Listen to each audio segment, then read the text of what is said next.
गुरुर्ब्रह्मा गुरुर्विष्णुर्गुरुर्देवो महेश्वरः गुरुः साक्षात् परब्रह्मा तस्मै श्रीगुरवे नमः. ഓം ശ്രീ സായിരാം. ട്രിച്ചിക്കാരനായ നടരാജനോട് സ്വാമി ഗൃഹപ്രവേശത്തിന് വരാമെന്ന് സമ്മതിച്ചു. രാത്രി 8 മണിക്കായിരുന്നു സമയം നിശ്ചയിച്ചത്. വിവരം എങ്ങനെയോ ഭക്തന്മാർ അറിഞ്ഞു. വൈകുന്നേരമായപ്പോൾ ആ വീട്ടിൽ ഭക്തന്മാർ വന്നു തുടങ്ങി. നടരാജന് വിഷമം തോന്നി. ഇത്രയും ആളുകൾ തടിച്ചുകൂടിയാൽ ബുദ്ധിമുട്ടാകും. സ്വാമിയെ തനിക്ക് സ്വതന്ത്രമായി കിട്ടില്ല. അദ്ദേഹം ഒരു തന്ത്രം പ്രയോഗിച്ചു. നടരാജൻ ഒരു ബോർഡ് എഴുതി വാതുക്കൽ വെച്ചു. സ്വാമി വരുന്നത് 10 PM.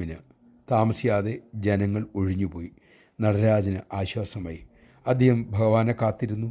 8 മണിയായി. സ്വാമി വരുന്ന ലക്ഷണമില്ല. 9 മണി കഴിഞ്ഞു. 9:30 കഴിഞ്ഞു. നടരാജൻ വിഷമിച്ചു. 10 അടിക്കുന്ന ശബ്ദം. ഏതാനും നിമിഷങ്ങൾ കഴിഞ്ഞപ്പോൾ കാറിൻ്റെ ശബ്ദം. അദ്ദേഹം ചെന്ന് നോക്കി. സ്വാമിയുടെ കാർ മുറ്റത്തേക്ക് വരുന്നു. കൂടെ കുറച്ച് കാറുകളും. ഭഗവാൻ കാറിൽ നിന്നിറങ്ങി വീട്ടിലേക്ക് കയറി. നടരാജൻ കൂടെ വന്നവരോട് താമസിച്ചതിൻ്റെ കാരണം ചോദിച്ചു. ഒരാൾ പറഞ്ഞു, കാര്യമറിയില്ല, പക്ഷേ കാവേരി പാലത്തിൻ്റെ അടുത്ത് ഞങ്ങൾ 8 മണിക്കെത്തി. പിന്നീടും കൂടെ കുറച്ച് ദൂരമല്ലേ ഉള്ളൂ.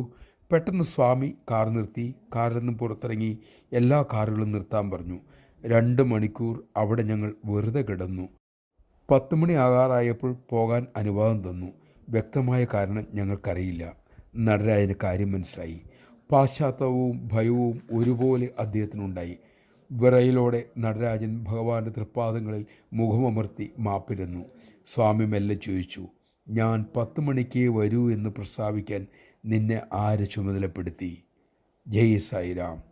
ലവോൾ സെർവോൾ എന്ന മന്ത്രം ശീലിച്ചാലേ നമുക്ക് സ്വാമിയെ സ്നേഹിക്കാൻ കഴിയൂ, സ്വാമിയെ സ്വന്തമാക്കാനും കഴിയൂ. ഭക്തരിൽ നിന്ന് ഭഗവാനെ അകറ്റി നിർത്തുന്ന ഒന്നും തന്നെ ഭഗവാന് ഇഷ്ടമാകുകയുമില്ല. ഭക്തൻ്റെ സേവകനാവാനായിരിക്കട്ടെ നമ്മുടെ ശ്രമം.